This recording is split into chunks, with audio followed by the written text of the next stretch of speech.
ಇನ್ನು ಕಳೆದ ವರ್ಷ ನಗರದಲ್ಲಿ ಸುರಿದಂತಹ ಭಾರಿ ಮಳೆಗೆ ಗುಡ್ಡ ಕುಸಿತ ಸಂಭವಿಸಿದಂತಹ ವಿಜಯ ಬೆಟ್ಟಗುಡ್ಡ ಈಗ ಮತ್ತೊಮ್ಮೆ ಸಾರ್ವಜನಿಕರ ಆತಂಕಕ್ಕೆ ಕಾರಣವಾಗಿದೆ. ದಕ್ಷಿಣ ಕನ್ನಡ ಜಿಲ್ಲೆಯಲ್ಲಿ ಕಳೆದ 2 ದಿನಗಳಿಂದ ವ್ಯಾಪಕವಾಗಿ ಮಳೆ ಸುರಿತಾ ಇದೆ. ಒಂದೇ ಮಳೆಗೆ ಈ ಪ್ರದೇಶದ ಗುಡ್ಡ ಮತ್ತೆ ಕುಸಿಯೋದಕ್ಕೆ ಆರಂಭ ಆಗಿದೆ. ಇದರಿಂದಾಗಿ ಮತ್ತೊಮ್ಮೆ ಗುಡ್ಡ ಕುಸಿತದ ಭೀತಿ ಎದುರಾಗಿದ್ದು ಶಾಶ್ವತವಾದ ಪರಿಹಾರ ಇನ್ನೂ ಲಭಿಸಿಲ್ಲ.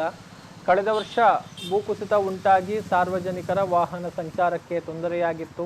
ಮಳೆಗಾಲ ಮುಗಿದು ವರ್ಷ ಕಳೆದರೂ ಗುಡ್ಡ ಕುಸಿತದ ಭಾಗದಲ್ಲಿ ಗೋಣಿ ಚೀಲವನ್ನು ಇಟ್ಟು ತಾತ್ಕಾಲಿಕ ಪರಿಹಾರವನ್ನು ಕಲ್ಪಿಸಲಾಗಿತ್ತೆ ವಿನಃ ಯಾವುದೇ ರೀತಿಯ ಶಾಶ್ವತ ಪರಿಹಾರಗಳನ್ನು ಇಲ್ಲಿ ತೆಗೆದುಕೊಂಡಿರಲಿಲ್ಲ.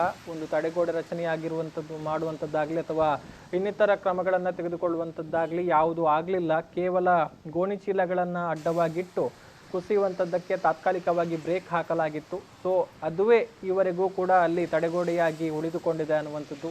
ಸೊ ಈಗ ಕಳೆದ 2 ದಿನಗಳಿಂದ ಆರಂಭವಾದ ಮಳೆಗೆ ಮತ್ತೆ ಗುಡ್ಡ ಕುಸಿತ ಆರಂಭವಾಗಿದೆ. ಅಲ್ಲಿನ ಮಣ್ಣು ಮತ್ತೆ ಕುಸಿಯೋದಕ್ಕೆ ಆರಂಭ ಆಗಿದೆ. ಹೀಗಾಗಿ ಸ್ಥಳೀಯಾಡಳಿತ ತಕ್ಷಣವೇ ಈ ಬಗ್ಗೆ ಎಚ್ಚೆತ್ತುಕೊಳ್ಳಬೇಕು ಎನ್ನುವಂತಹ ಆಗ್ರಹ ಸ್ಥಳೀಯರಿಂದ ವ್ಯಕ್ತವಾಗಿದೆ.